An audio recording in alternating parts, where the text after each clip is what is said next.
Bismillahirrahmanirrahim. Assalamualaikum warahmatullahi wabarakatuh. Alhamdulillah. Pertama-tama perkenalkan, nama saya Aldi, NIM 105651100822. Pada kesempatan hari ini saya akan memaparkan sebuah opini saya yang bertema kejadian yang pernah terjadi di sebuah pulau terpencil, yaitu Pulau Marasinde. Dahulu kala ada sebuah pulau yang berpenghuni lipang raksasa dan hanya ditumbuhi pohon pinus. Konon pulau tersebut sangat strategis bagi para pelayar untuk singgah, berlabuh dan beristirahat sejenak dari pelayarannya. Namun tak ada kapal yang bisa lewat mendekat ke pulau tersebut dikarenakan lipang raksasa. Setiap ada kapal yang lewat mendekat atau ingin berlabuh di pulau tersebut, maka lipang raksasa tersebut akan langsung menerjangnya. Kabar ini pun akhirnya menjadi bahan perbincangan di kalangan para pelayar. Keberadaan lipang raksasa pun meresahkan mereka, sebab tak bisa singgah berlabuh untuk beristirahat di pulau tersebut. Hingga pada akhirnya mereka memberanikan diri untuk mengadukan persoalan ini kepada seorang raja di Sapakang. Laporan tentang pulau berpenghuni lipang raksasa akhirnya sampai kepada sang raja. Mengetahui hal tersebut meresahkan rakyat yang berlayar, sang raja pun mengadakan sayembara yang barang siapa dapat membunuh lipang raksasa maka raja akan memberinya hadiah. Keesokan harinya dua pendekar menghadap sang raja dan mengatakan sanggup untuk membunuh lipang raksasa tersebut.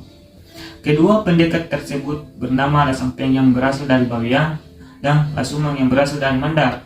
Lalu berangkatlah kedua pendekar itu menuju pulau lipang raksasa bersama beberapa prajurit yang telah disediakan oleh raja untuk menemani kedua pendekar ini.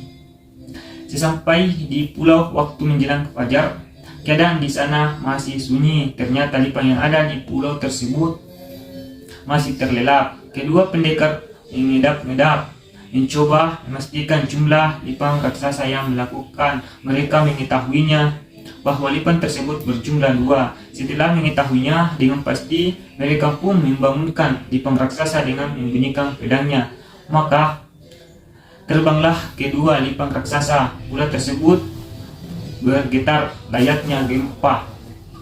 Lipang raksasa langsung menerjang kedua pendekar yang ada di hadapan matanya. Mereka pun akhirnya saling berkelahi. Dalam perkelahian tersebut, satu lipang raksasa telah berhasil mereka bunuh.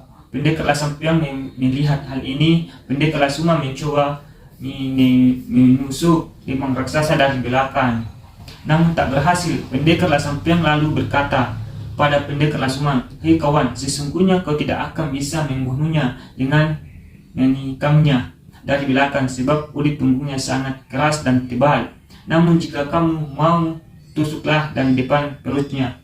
Mendengar hal itu, pendekar Lasumang tak ambil waktu dan langsung menusuk perut lipang raksasa dan terbunuh olehnya. Namun sayangnya ternyata pendekar Lasampeng ikut terbunuh. Karena hal itu, Lasumang bersama para prajurit menguburkan pendekar Lasampeng dan lipang raksasa. Dia memotong gigi dan ekor lipang raksasa sebagai bukti bahwa ia telah berhasil membunuhnya.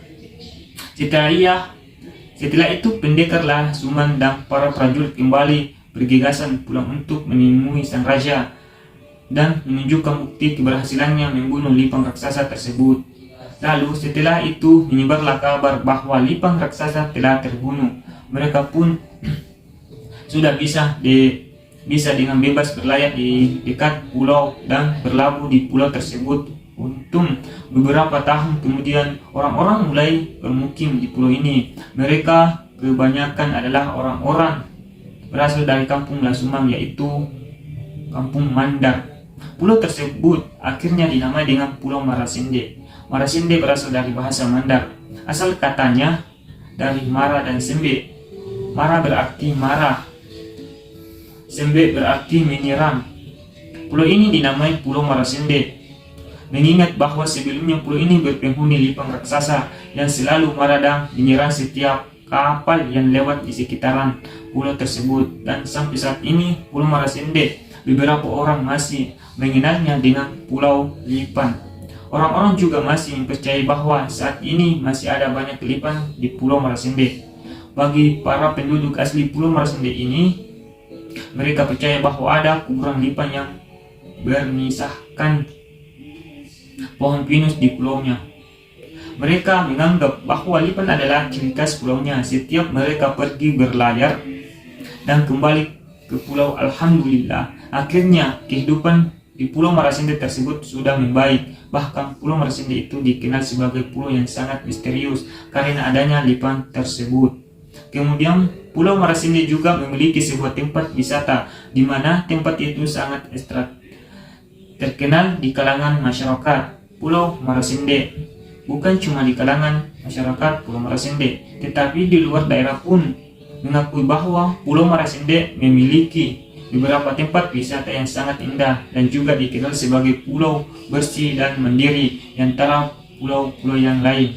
Kehidupan di Pulau Marasende pun sangat luar biasa karena di mana warga masyarakatnya berkolaborasi untuk mewujudkan suatu kehidupan yang sejahtera, bahkan sumber pendapatannya sangat luar biasa. Mungkin dari itulah opini yang dapat saya sampaikan dari saya. Lebih dan kurangnya mohon dimaafkan. Taqabbalallahu minna wa minkum. Taqabbal ya karim. Assalamualaikum warahmatullahi wabarakatuh. Terima kasih.